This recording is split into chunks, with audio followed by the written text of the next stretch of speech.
गजाननं भूतगणाधिसेवितं कपित्थजम्बूफलचारुभक्षणम् उमासुतं शोकविनाशकारकं नमामि विघ्नेश्वर पादपंकजम्। 26 तारीख शुक्रवार का अवसर द्वादशी तिथि विद्यमान है और ग्रह परिवर्तन कर कर आपकी किस्मत जगाने के लिए, सही चीज़ का दिशा निर्देशन देने के लिए बहुत तेज गति से आपके लाभ की योग बनाते दिखाई दे रहे हैं।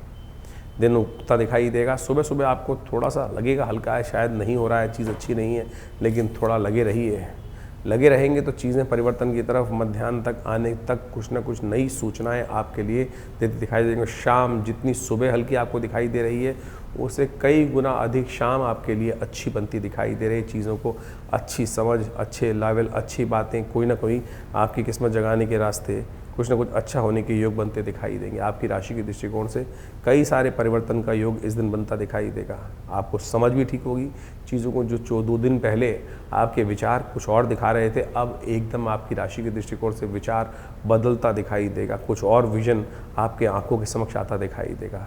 थोड़ा सुगंधित पुष्पों के द्वारा भगवान का पूजन करने का प्रयास करें। चंपक एकादशी द्वादशी है इस दिन, तो इस दिन चंपा के पुष्प भगवान को अर्पित करें। भगवान शिव के मंदिर में जाके उनकी आराधना करें और हनुमान जी को अर्पित करने का प्रयास करें। भगवान विष्णु का पूजन करने का प्रयास करें। देखिए आपके ग्रह बदलने की तरफ बहुत तेज गति से भागते दिखाई दे रहे हैं। 27 तारीख शनिवार का अवसर है और शनि प्रदोष का सुंदर योग बनता दिखाई दे रहा है। यदि आपकी राशि के दृष्टिकोण से देखा जाए तो शनि वैसे तो खराब नहीं है, लेकिन शनि की दृष्टि जो है ना आपकी राशि पर पड़ती दिखाई दे रही है। और हमने राशि के आरंभ में आपको कहा था हठ, शनि प्रतीक हठ का, शनि प्रतीक है जिद का। यही जो कारण है आपकी राशि के दृष्टिकोण से थोड़ा सा अड़ियलपना, आप कुछ और देख नहीं पा रहे हैं। कई बार क्या होता है, शनि की दृष्टि ऐसी होती है हमको नेगेटिव ही दिखाती है और हम आपकी राशि के दृष्टिकोण से इस वक्त जो चीज़ देख रहे हैं बहुत पॉजिटिव देख रहे हैं। इसलिए हमने कई बार आपकी राशि के दृष्टिकोण से इस बार कहा कि बहुत बढ़िया समय चल रहा है, लेकिन वृषभ राशि वाले कई बार लिख के भेजते हैं महाराज हमारा समय तो हमको लग ही नहीं रहा है, अब अच्छा चल रहा है। तो हो सकता है आपकी दशाएं कुछ खराब चल रही हैं, उनको ठीक करने का प्रयास करें। गोचर के दृष्टिकोण से तो आपके लिए इस वक्त का समय बिल्कुल परफेक्ट चल रहा है, बहुत बढ़िया चल रहा है। केवल शनि का उपाय आपको करने की आवश्यकता है। शनि और राहु दोनों एक साथ होकर बिल्कुल आसपास आपकी राशि में चलते दिखाई दे रहे हैं। तो आपकी राशि के दृष्टिकोण से सबसे बढ़िया इस वक्त उपाय बताएं आप, तो कोशिश एक करने का प्रयास करें। भगवान शिव के मंदिर, प्रदोष का दिन है, प्रदोष का दिन भगवान शिव की कृपा से राहु और शनि दोनों, शनि प्रदोष के दिन दोनों कंट्रोल कर सकते हैं। भस्माभिषेक भगवान शिव का और तेलाभिषेक भगवान शिव का इस दिन सायंकाल अवश्य करने का प्रयास कीजिए। किस्मत बदल सकती है आपकी राशि के दृष्टिकोण से। राहु का जो नेगेटिव प्रभाव आपकी राशि में चल रहा है, सारे ग्रह कहीं ना कहीं इन दिनों फंसे हुए चल रहे हैं राहु और केतु के मध्य में। चंद्रमा थोड़े दिन के लिए बाहर चला जाता है, लेकिन फिर वही घुस के अंदर चला जाता है। तो आप मान के चलें तो कहीं ना कहीं इस वक्त आपके मन को ठीक करने के लिए कोई और रास्ता नहीं। भगवान शंकर का इस सुंदर प्रदोष का उपयोग करने का प्रयास करें। विजय का योग आपकी राशि में बना हुआ है, उसका लाभ आपको अद्भुत रूप से मिल सकता है। परिवर्तन करने के लिए एक क्षण ही बहुत होता है। चीज़ों को बदलते हुए कहीं ना कहीं खराब समय चल रहा था, कहीं दूर से उड़ती हुई कोई नई सूचना आई तो बिल्कुल परिवर्तन कर दी। और कई बार अच्छा चल रहा होता है, कहीं दूर से आता हुआ कोई ना कोई खबर खराब आती है और सब लीप देता है। तो यही समय क्षण है, परिवर्तन करने का योग बन जाए, पुण्य जाग जाए तो पता नहीं कहाँ से कहाँ जीवन को उठा के ले जाता है। शनि प्रदोष का एक ऐसा दिवस है कि जो शनि जब त्रयोदशी शाम को पड़ जाए तब ऐसे में प्रदोष योग बना होता है और शनिवार के दिन पड़े तो शनि प्रदोष बन जाता है। शास्त्र के दृष्टिकोण से शनि प्रदोष में कुछ खास उपाय यदि कर ली जाए तो वो बहुत कल्याणकारी होते हैं। किन्हीं की व्यक्तियों की राशि में यदि 7.5 चल रही है, ढैया चल रही है, शनि की महादशा अशुभ चल रही है, अंतरदशा इत्यादि चल रही है, तो ऐसे में शनि को मनाने के लिए अवश्य कुछ ना कुछ उपाय अवश्य कर लेने चाहिए। समय समय पर जो प्रभाव है, कई बार साधारण समय जो होता है वो साधारण होता है और कई बार समय बड़ा सुंदर सुयोग लेकर आता है। सुंदर सुयोग ऐसा लेके आता है कि छोटा सा कर्म भी बहुत बड़ा लाभ देने के योग बना देता है। तो ऐसा ही एक योग बनकर तैयार हो रहा है शनि प्रदोष का। तो इस शनि प्रदोष पर क्या करना चाहिए आपको? शनि प्रदोष पर विशेष तौर पर शनि के द्वारा शनि को प्रसन्न करने के लिए भगवान शंकर का तेलाभिषेक करना चाहिए।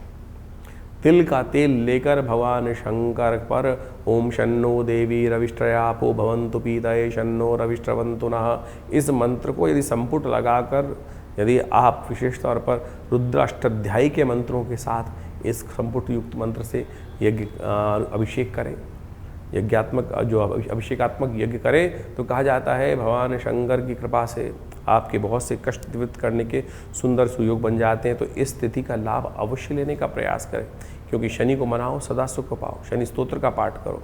और ऐसे में एक कार्य और भी कर सकते हैं आपकी राशि के दृष्टिकोण से, जो आपके लिए बड़ा विशेषकारी लाभकारी रहेगा। शनि को प्रसन्न करने के लिए शनि का दिव्य धागा धारण करने का प्रयास करें।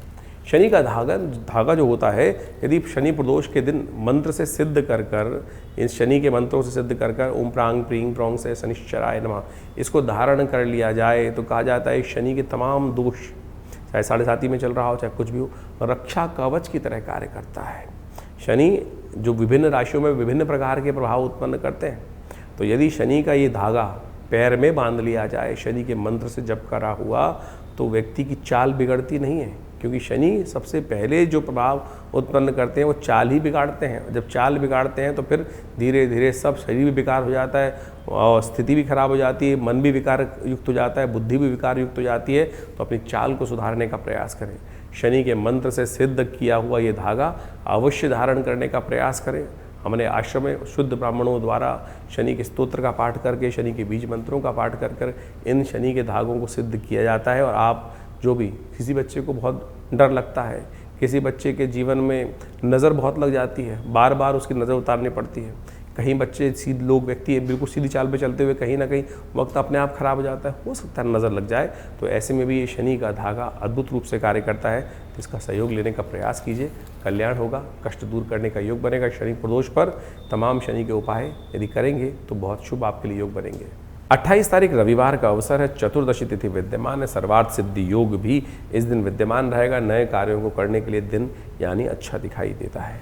आपकी राशि के दृष्टिकोण से ग्रहों का योगा योग यदि देखा जाए तो कई रूप से आपके लिए सुयोग बनते दिखाई दे रहे हैं। इन सुयोगों का आपको पूरी तरह से लाभ लेने का प्रयास अवश्य करना चाहिए। इन दिनों आपकी राशि के दृष्टिकोण से थोड़ा सा ग्रह ऐसे चल रहे हैं कि चीज़ें आपको समझ में कम आ रही होंगी। कई बार लगता है ना आदमी का मेरा दिमाग डंप हो गया है। वो स्थिति ऐसी इसलिए हो गई है क्योंकि थोड़े से ग्रह जो हैं वो आपके राशियों को, ग्रहों को अपने शिकंजे में लेकर बैठे हुए हैं।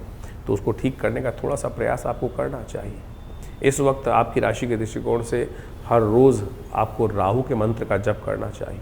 राहु का मंत्र जप करते हुए और हो सके तो अपने घर में एक सुंदर उपाय हम आपको बताने का प्रयास करें। जब कभी भ्रम बहुत परेशान कर रहा हो तो अपने घर में ये मोर का पंख ला के रखिए। ये मोर का पंख जो है विशेष तौर पर सत्य माने, ये ऐसा नेगेटिव प्रभाव, कईयों की नज़र जो लगती है वो राहु के कारण, जब राहु का खराब समय चल रहा होता है तो क्या होता है कई बार वो नज़र इत्यादि दोष परेशान कर देते हैं। इन दिनों आपकी राशि के दृष्टिकोण से आपके कई ग्रह ऐसे हैं कि जो बार बार आपको कहीं ना कहीं नेगेटिविटी की तरफ ले जाते हैं। और कहीं ना कहीं क्या होता है, जब आप योग्यता दिखाने का प्रयास करते हैं तो सही सामने वाले जो व्यक्ति हैं कहीं नज़र लगा देते हैं, नेगेटिव भाव उत्पन्न कर देते हैं।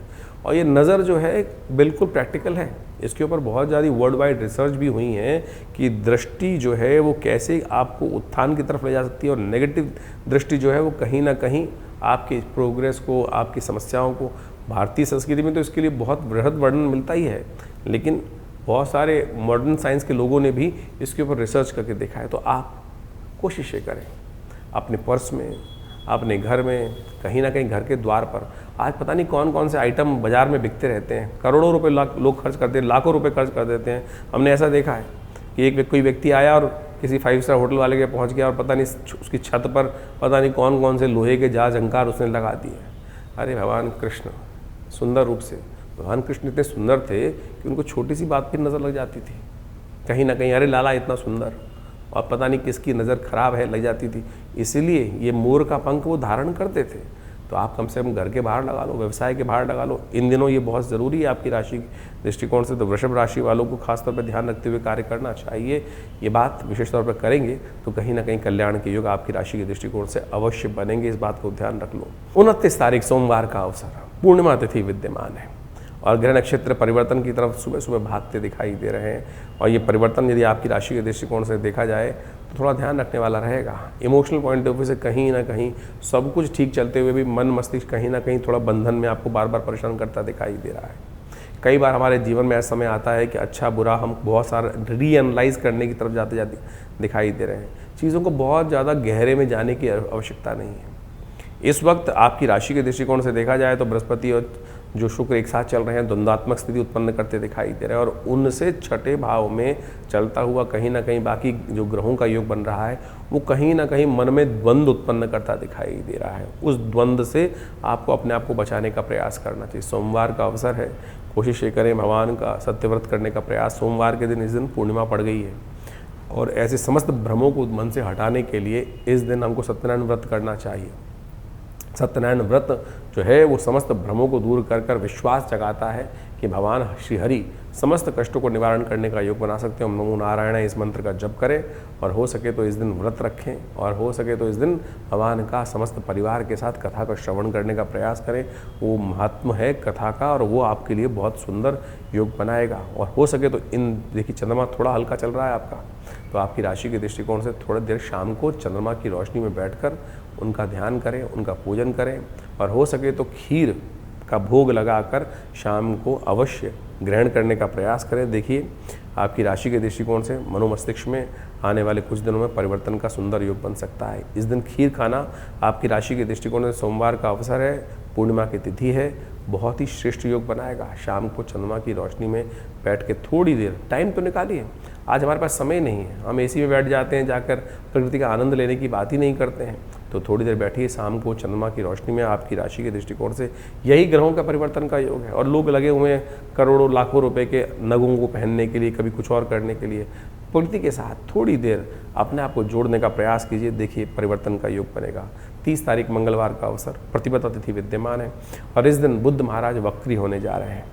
और बुद्ध का वक्री होना आपकी राशि के दृष्टिकोण से जहाँ चल रहे हैं वो कहीं ना कहीं आपके लिए बहुत अच्छा नहीं कहा जा सकता, लेकिन शक्ति संपन्न जरूर हो रहा है। बृहस्पति बुद्ध के वक्री हो जाने से कहीं ना कहीं थोड़ी शक्ति बढ़ेगी, थोड़ी सी उहापू उठापटक थोड़ी सी परेशान करने की योग बना सकती है, लेकिन यदि स्थिर भाव से आप रहे तो उसका लाभ अवश्य लेंगे, क्योंकि आगे आने वाले कुछ दिनों में पॉजिटिव रूप से जब तक ये बुद्ध वक्री रहेगा और बाकी सब ग्रहों का परिवर्तन का योग बनता दिखाई दे रहा है, वो कहीं ना कहीं आपके अनुकूलता में जाता दिखाई दे रहा है। थोड़ी हिलजुल नई रूप से होती दिखाई दे रही है, कुछ ना कुछ नया शोध करने का आपको प्राप्त होने के योग बन सकते हैं, लेकिन उस शोध में कई बार हमारा विचार क्रोधमय हो जाता है। कई बार हमें लगने लगता है कि हुई बृहस्पति योग के साथ में शुक्र के साथ में विराजमान हुआ ये बुध ग्रह कहीं ना कहीं ऐसी स्थिति में फंसा देता है कि हम जो सोच रहे हैं वही ठीक है, इसके अलावा कुछ नहीं है। और यहाँ थोड़ा सा एनालाइज और करने की ज़रूरत है, चीज़ों को परिवर्तन करने की तरफ आप जा सकते हैं। ग्रहों की स्थिति को समझते हुए कार्य करें, अच्छा रहेगा। तो इस प्रकार से ग्रह गणनाओं का प्रभाव आपने दिन पर दिन किस प्रकार का रहेगा अपनी राशि के अनुसार से जान लिया, लेकिन एक बात समझें, जीवन में समस्या है तो निदान भी है, और निदान भारतीय संस्कृति में हर तिथि में कहीं ना कहीं कुछ अद्भुत रूप से छिपा होता है। इस जेठ के महीने में 10वीं तिथि को एक बहुत सुंदर योग बनता है, जिसके गंगा दशहरा के रूप में भी जाना जाता है, और साथ साथ उस दिन बटुक भैरव जयंती के रूप में उस दिन को जाना जाता है। जैसा हमने आपको बताया अभी बटुक भैरव जयंती के बारे में, सत्य माने बटुक भैरव जयंती एक ऐसा अद्भुत दिवस है कि जिस जीवन में हम आमतौर पे भैरव का नाम सुनते ही लोगों के मनोमस्तिष्क में एक बड़ी भयावह सी आकृति आती है, और उसके संबंध में लोगों ने कई कई कथा विचित्र तौर पे काल भैरव के रूप में उपस्थित कर रखी हैं। रुद्र भैरव, रुरु भैरव, चंड भैरव, इस प्रकार से अनेक अनेक भैरवों के स्वरूप बताए गए शास्त्र के अनुसार से। लेकिन ये भैरव जयंती जो है वो बटुक भैरव जयंती है। ये बटुक भैरव जयंती वो जयंती है कि जिसके अंदर अभिलाषा अष्टक का पाठ कर कर एक ब्राह्मण ने भगवान शिव से प्रार्थना कर कर एक संतान को प्राप्त किया था। और कहा जाता है कि इस ज्येष्ठ मास की 10वीं के दिन में साक्षात शिवलिंग से 8 वर्ष के बालक के रूप में भगवान बटुक भैरव जी की उत्पत्ति हुई। और ये बटुक भैरव भगवान जो है समस्त अनिष्टों को जीवन में के जो है वो समाप्त करने वाले हैं, भयों को दूर करने वाले हैं। इनके अद्भुत मंत्र शास्त्र में विद्यमान है, अद्भुत प्रार्थनाएं शास्त्र के अंदर विद्यमान है। उन प्रार्थनाओं को कर लेने से कैसे भी किसी प्रकार के निकृष्ट जो उपाय जो विशेष तौर पर प्रयोग होते हैं, किसी पे कोई जादू कर दिया, किसी पे नज़र लग गई, किसी पे कोई दिक्कत हो गई, समस्त ऐसे कर्मों से निवृत्ति प्राप्त करने के लिए बटुक भैरव भगवान अद्भुत रूप से रक्षा प्रदान करने के सुयोग बनाते हैं। तो आप इस दिन अवश्य उनके निमित्त पाठ करें, भगवान का स्तवन करें। तो ऐसे ऐसे कई प्रकार के जो उत्सव आपके इस जो जून के अंतिम काल में आने वाले हैं, उसमें सब के सब अपने आप में एक अद्भुत जो कथा को लिखे उपस्थित हो रहे हैं, शनि प्रदोष। ये एक ऐसा दोष जो है, प्रदोष है, यानी त्रयोदशी और शनिवार का योग बन जाए। आमतौर पे शनि को मनाओ सदा सुख पाओ, शास्त्र के अंदर लोग इस बात को समझाते ही आए हैं और अनादिकाल से इस बात की कथाएं चलती हैं कि आपके जीवन में जो घटनाक्रम होती हैं, जो कर्म हम करते हैं, उसके अनुसार से हमारे जीवन में कष्ट या सुख प्राप्त करने के योग बनते हैं। यदि शुभ कर्म हो जाए तो जीवन में कष्ट दूर हो जाते हैं, शुभ आगमन हो जाता है, आनंद के योग बन जाते हैं। वहीं कहीं ना कहीं मनसा वाचा कर्मणा, कहीं ना कहीं किसी व्यक्ति से कुछ गलत कर्म हो गए तो उसका भोगना, दंड भी भोगना व्यक्ति जीव को ही पड़ता है। और वही शनि की दशाएं, शनि की अंतर्दशाएं के रूप में आती हैं। और ऐसे में किसी भी के जीवन में यदि कोई दशा इत्यादि अशुभ समय चल रहा हो, ढैया चल रही हो, तो ऐसे में शनि प्रदोष के दिन भगवान शिव के मंदिर में जाकर उनका तेलाभिषेक कर लेने से, आप सत्य माने शास्त्र में जो प्रमाण हैं वो अद्भुत है, इनको कर लेने से आपके जीवन की बहुत सारी समस्याएं दूर होने के योग बन जाते हैं। भगवान शिव पर कोशिश ये करें जो तिल के तेल से अभिषेक कर लें। शन्नो देवी रविष्ट्रय आपो भवन्तु पीतय शन्नो रविष्ट्रवन्तु नः, इस मंत्र का जप करते हुए, ओम नमः शिवाय का जप करते हुए किसी भी रूप में भगवान शिव के ऊपर अर्पित करने का प्रयास करना। जो शनि प्रदोष पड़ जाए तो ऐसे में शाम के समय भगवान शिव की आराधना करते हुए, कहा जाता है कि प्रदोष के समय में वैसे ही भगवती पार्वती शिव के साथ इस संसार में भ्रमण करते हैं भगवान, और जो उनकी आराधना करते मिलते हैं उनके जीवन के समस्त कष्ट दूर होने के योग बन जाते हैं। शास्त्र कहता है कि इस समय में कोई कार्य, केवल पूजा का पाठ का ही कार्य किया जाना चाहिए। और आम तौर पे इस कलयुग में शाम का समय लोग पता नहीं कौन कौन से कर्म करने की तरफ उद्धृत रहते हैं। और ऐसे में संध्या वंदन इत्यादि जो भारतीय संस्कृति में बताया गया, शाम के समय 2 समय जब मिल रहे हों तब उस संध्या की वेला में करना चाहिए। अब बहुत कम लोग हैं जो ऐसे कर्म करते हैं। और ऐसे में शास्त्र में जो कथा हमने बताई कि भगवान शिव का आशीर्वाद प्राप्त करने के लिए तो उस समय अवश्य प्रभु का वंदन करने का हमें प्रयास करना चाहिए। तो इस प्रदोष, शनि प्रदोष के अवसर पर कोशिश ये करें, भगवान शिव की सुंदर, शनि का यदि कष्ट चल रहा हो, जीवन में ढैया चल रही हो, 7.5 चल रही हो, या शनि का कोई और महादशा, अंतरदशा इत्यादि में कोई कष्ट जीवन में किसी प्रकार का बना हुआ हो, तो कोशिश ये करें तेलाभिषेक, या विशेष तौर पर हनुमान जी के मंदिर में जाकर आप उस समय उनको चोला चढ़ाने का प्रयास कीजिए। सुंदर चमेली के तेल में सिंदूर मिला के जय हनुमान ज्ञान गुण सागर जय कपीस तिहुँ लोक उजागर, इसी मंत्र का पाठ करते हुए उनको सुंदर रूप से ये चोला अर्पित कर कर हनुमान जी को प्रसन्न करने का प्रयास करें। इस शास्त्र में कथा है कि इस दिन यदि ये कर्म कर लिए जाए तो हनुमान जी पर शनि ने जो आशीर्वाद दिया था वो अक्षर सत्य साबित होता है कि शनि उनके भक्तों को, हनुमान जी के भक्तों को कभी कष्ट नहीं देते हैं। शनि स्तोत्र का पाठ कर लो। तो इस प्रकार से जो भी उपाय आपके साथ बताए जा रहे हैं उनको अवश्य जीवन में स्थान देने का प्रयास कीजिए। ये समस्त प्रकार से कष्ट दूर करने के अद्भुत योग आपकी राशि में स्वयं बनेंगे। तो इस प्रकार से आपके मन में कोई प्रश्न चल रहा हो, चिंता ना करें, ये कार्यक्रम आपका अपना कार्यक्रम है। आप हमारे जो नंबर्स हैं उन पर व्हाट्सअप मैसेज भेजने का प्रयास करें। हम तुरंत कुछ ना कुछ जो भी आपकी डिटेल्स होंगी उसके अनुसार से आपको जो समस्या का निदान अवश्य देने का प्रयास करेंगे। और आपकी समस्याओं का निदान देने के लिए तो आश्रम में बहुत सारे और भी कार्यक्रम चलते हैं। हर रविवार को कोई ना कोई बड़ा कार्यक्रम रहता ही है जो सुबह नित्यपति, जैसे तो आश्रम पर नित्यपति 8 घंटे यज्ञ होता है। रविवार के दिन सुबह करीब 8 बजे से लेकर 10 बजे तक, 11 बजे तक सुंदर कार्यक्रम चलता है। उसमें यज्ञ, आपके प्रश्नों का निदान देने के लिए साक्षात आपसे मिलना, बातचीत करना एक व्यवस्था रहती है। तो आप आ सकते हैं उस दिन वहाँ पर विवेकानंद योगाश्रम, माँ भगवती का सुंदर दर्शन कीजिए और अपने प्रश्नों का निदान जानिए। और सुंदर भंडारे में की व्यवस्था रहती है, गौ पूजा की व्यवस्था रहती है, माँ भगवती का सुंदर दर्शन रहता है। तो आप इन समस्त कार्यों में सुंदर रूप से उपस्थित होकर माँ भगवती कृपा प्राप्त करने के योग बना सकते हैं। और आने वाले समय में तो बड़ा सुंदर योग बनने वाला है। गुप्त नवरात्रि 15 तारीख से 15 जुलाई से लेकर सुंदर गुप्त नवरात्रि का अवसर आ रहा है। और इस गुप्त नवरात्रि के अवसर पर भगवान की सुंदर वंदना अनंत श्रद्धा के साथ करने का प्रयास करें। आमतौर पर चैत्र और शारदीय नवरात्र जब आते हैं बड़े ढोल बजा के भगवान की आराधना करने की लोग व्यवस्था करते हैं, लेकिन गुप्त नवरात्रि पर अपनी गुप्त मनोकामनाओं की पूर्ति के लिए बहुत सारे ऐसे कार्य जीवन में चल रहे होते हैं जो किसी को बताए नहीं जाते।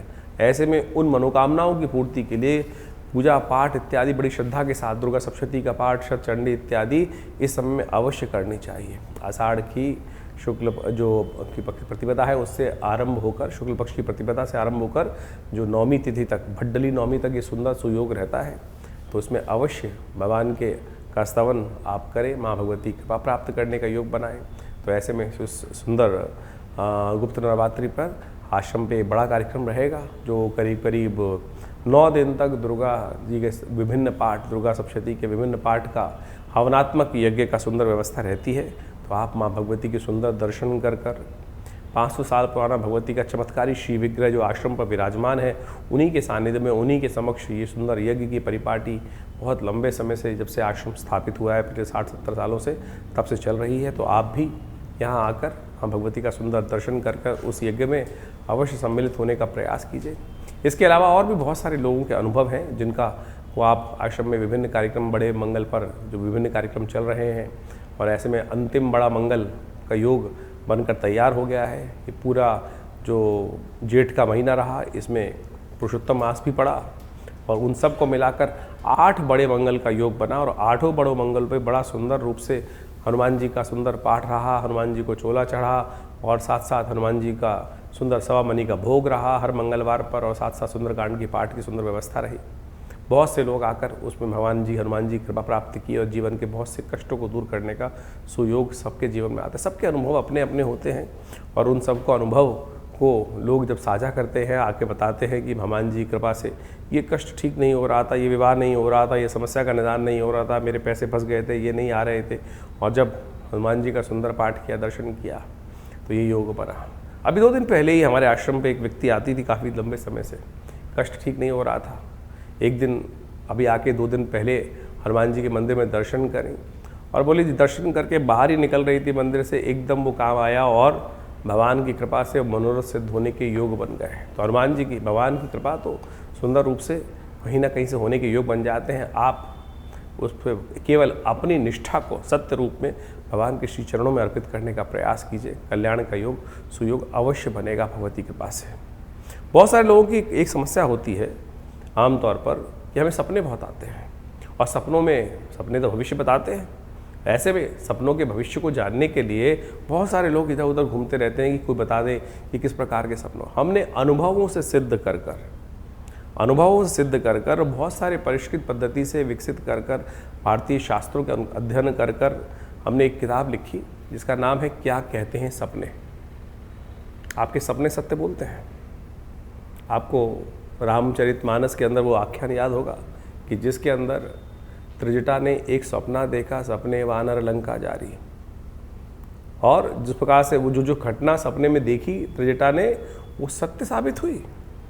बिल्कुल हनुमान जी वहीं बैठे हुए उस सपने के बारे में त्रिजटा बता रही थी और सुन रहे थे, भगवान का निर्देश प्राप्त कर रहे थे कि ये कार्य कर दो। तो सपने आपको भविष्य बताते हैं। आपके जीवन में जो सपने आ रहे हैं, क्या बता रहे हैं, क्या होने जा रहा है वो आपके सपने में। तो आप इस पुस्तक के माध्यम से उस पुस्तक का अवलोकन कर बहुत सुंदर तरीके से आपको जो सपना दिखाई दिया, आपके सपने में कुछ आया, सांप आया, आपके सपने में गाड़ी आई, आपके सपने में झाड़ू आया, आपके सपने में क्या प्रभाव क्या करते दिखाई दिए, तो यहाँ विषयांतर के रूप में हर विषय के बारे में बहुत डिटेल से बताया गया है। उस सपने का फल क्या है, और यदि अशुभ है तो उसको कैसे निष्क्रिय करना है, कैसे उसको खत्म, उसका प्रभाव को शून्य करना है, और यदि शुभ है तो उसके प्रभाव को कैसे और बढ़िया करना है, वो सारे सिद्धांत हमने इस पुस्तक के माध्यम से आपके समक्ष रखे हैं। तो आप उन पुस्तकों को अध्ययन कर आप उस विषय में बहुत अच्छे से जान सकते हैं। तो इस प्रकार से बहुत से विषय हैं जिनके संबंध में आश्रम के द्वारा पुस्तकें लिखी गई हैं, और आपको वो सब पुस्तकें हमारी स्क्रीन पर इस वक्त दिखाई भी दे रही होंगी। तो आप उन सब का अध्ययन कर बहुत सारे रहस्यों को अपने जीवन में जान सकते हैं, और बहुत सारे रहस्यों को जानकर अपने मन की शंकाओं को दूर कर सकते हैं। विवेकानंद योगाश्रम पिछले करीब 17 सालों से इसी पराविद्याओं के क्षेत्र में कार्य कर रहा है। हॉस्पिटल बनाया हुआ एक बहुत बड़ा योगा, प्राकृतिक चिकित्सा, आयुर्वेद का हॉस्पिटल है। वहाँ भी भारत सरकार के पैनल पर यह हॉस्पिटल है, दिल्ली सरकार के पैनल पर हॉस्पिटल है, बहुत सारी संस्थाओं के माध्यम से, इंश्योरेंस के पैनल्स पे ये हॉस्पिटल कार्य कर रहा है। तो आप सब अपनी चिकित्साओं, विभिन्न बीमारियों को दूर करने की, दवा और दुआ का एक साथ सुंदर मेल है। जिस आश्रम पर नित्य 8 घंटे यज्ञ होता है, महामृत्युंजय मंत्र के द्वारा आहुति भगवान शंकर के निमित्त दी जाती हैं, और साथ साथ जो भी चिकित्सा के माध्यम से जो निदान दिए जाते हैं, उन दोनों का मिश्रण, दवा और दुआ का दोनों का प्रभाव बड़ा अद्भुत देखा जाता है। बड़े बड़े समस्याएं बहुत क्षण मात्र में ठीक हो जाती हैं। तो आप भी आइए, जुड़िए माँ भगवती के सुंदर सानिध्य में, आश्रम पे आकर इन समस्त कार्यक्रमों को लाभ लीजिए। धन्यवाद।